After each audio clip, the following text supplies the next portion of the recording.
तो कभी आपने नोटिस किया है कि दुनिया की लगभग हर फिल्म इंडस्ट्री एक ही तरह की टेक्नोलॉजी यूज करती है, लेकिन स्टोरी टेलिंग का तरीका इतना ज्यादा मुख्तलिफ है कि कभी कभी मुझे लगता है कि मैं किसी और प्लेनेट पे जा चुका हूँ। हॉलीवुड की फिल्म्स में हीरो प्यार में पड़ता है, हार्ट ब्रेक होता है या जिंदगी का सबसे बड़ा चैलेंज फेस कर रहा होता है, लेकिन कहानी कभी भी रुकती नहीं है बल्कि आगे बढ़ती रहती है। तो दूसरी तरफ बॉलीवुड और लॉलीवुड की मूवीज में काफी ज्यादा इमोशंस जो है वो अक्सर एक गाने की शक्ल में हमें बता दिए जाते हैं। अचानक लोकेशन चेंज हो जाती है, कपड़े बदल जाते हैं और कुछ मिनटों में ही हमें पूरी इमोशनल जर्नी जो है वो दिखा दी जाती है।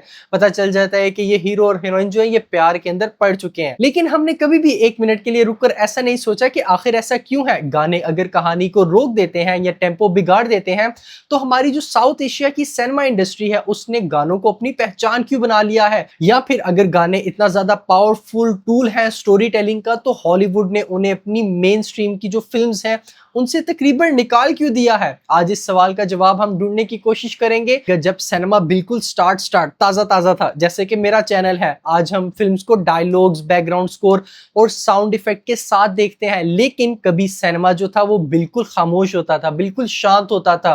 अर्ली फिल्म्स साइलेंट हुआ करती थी, कैरेक्टर्स बोलते नहीं थे बल्कि उनकी आवाज जो है वो ऑडियंस तक पहुंचती नहीं थी। लेकिन इसका मतलब ये बिल्कुल नहीं है कि इनका एक्सपीरियंस बिल्कुल खामोश होता था। दुनिया भर के थिएटर्स में म्यूजिशियंस लाइव म्यूजिक परफॉर्म करते थे ताकि सीन को इमोशनली इंपैक्ट बनाया जाए, इमोशनली एलिवेट किया जाए। यानी कि सिनेमा और म्यूजिक का जो रिश्ता है वो पहले दिन से ही मौजूद है।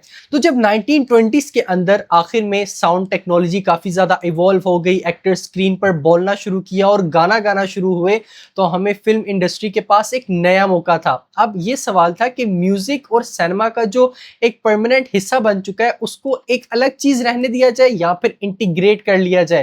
यहाँ से दुनिया भर का जो सिनेमा था उसने दो मुख्तलिफ रास्ते इख्तियार कर लिए।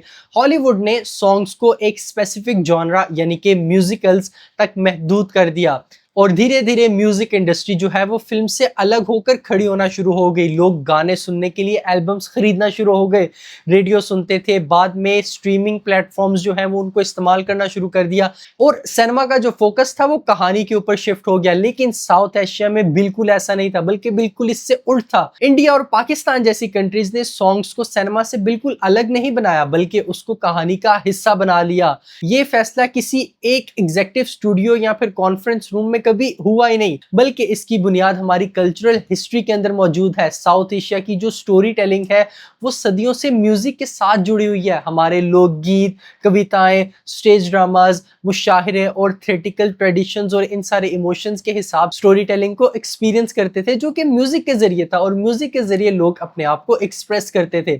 जब सिनेमा आया तो उसने इन ट्रेडिशंस को रिप्लेस नहीं किया, बल्कि बहुत ही अच्छे तरीके से उसने इन ट्रेडिशंस को स्क्रीन के ऊपर ट्रांसफर कर दिया।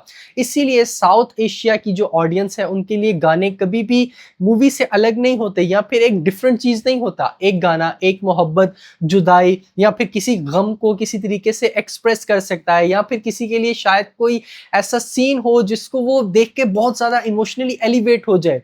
यहाँ पर सॉन्ग जो है वो सिर्फ एंटरटेन नहीं होते बल्कि वो स्टोरी टेलिंग का एक शॉर्टकट होते हैं कि आप जल्दी से बता सकते हैं कि क्या हुआ था, जुदाई हुई थी, प्यार हुआ था, कोई ब्रेकअप हुआ था, सारा कुछ आप गाने के अंदर ही बता सकते हैं। लेकिन कहानी सिर्फ कल्चर की भी नहीं है। साउथ एशिया में फिल्म इंडस्ट्री और म्यूजिक इंडस्ट्री की जो जड़ें हैं वो इतनी ज्यादा गहरी हैं कि ये एक दूसरे के बगैर सक्सेसफुल नहीं हो सकते। लोग मूवी देखने से पहले साउंड ट्रैक सुनते हैं और उसके बाद फिल्म देखने जाते हैं। इसका एक बहुत बड़ा प्राइम एग्जाम्पल हमारे पास हाल ही में रिलीज हुई धुरंधर मूवी है, जिसके अंदर उसका जो म्यूजिक था वो फिल्म से ज्यादा फेमस था और फिर उसके बाद उसका जो ट्रेलर है और जो फिल्म है वो फेमस हुई, क्योंकि सॉन्ग्स जो है वो सिर्फ एक कहानी का हिस्सा नहीं होते बल्कि वो मार्केटिंग टूल, रेवेन्यू सोर्स और चैनल का भी प्रॉपर फेनोमेना बन जाते हैं। इसलिए पास में हमारे पास एक दौर ऐसा भी था जहां पर एक फिल्म के अंदर 7 से 8 गाने होना बहुत ज्यादा नॉर्मल बात समझी जाती थी और गाने भी वो होते थे जो कि 10-10 मिनट के होते थे। पहले 4 मिनट के अंदर तो सिर्फ हीरोइन अकेले डांस कर रही होती थी, वो भी खेतों में।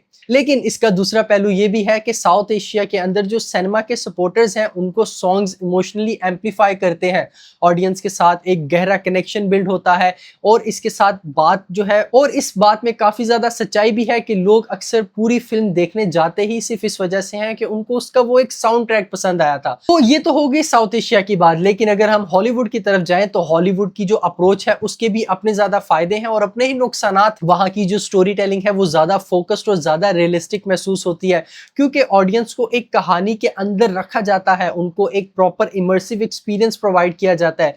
जिस तरीके से हमारे यहाँ पर हॉलीवुड और बॉलीवुड का एक सॉन्ग जो है वो पूरी फिल्म को डिफाइन कर सकता है। जैसे कि अगर मैं इम्तियाज अली की फिल्म रॉकस्टार के बारे में बात करूं तो उसका जो साडा हक और नादान परिंदे वाला सॉन्ग है वो पूरी की पूरी फिल्म को डिफाइन करता है।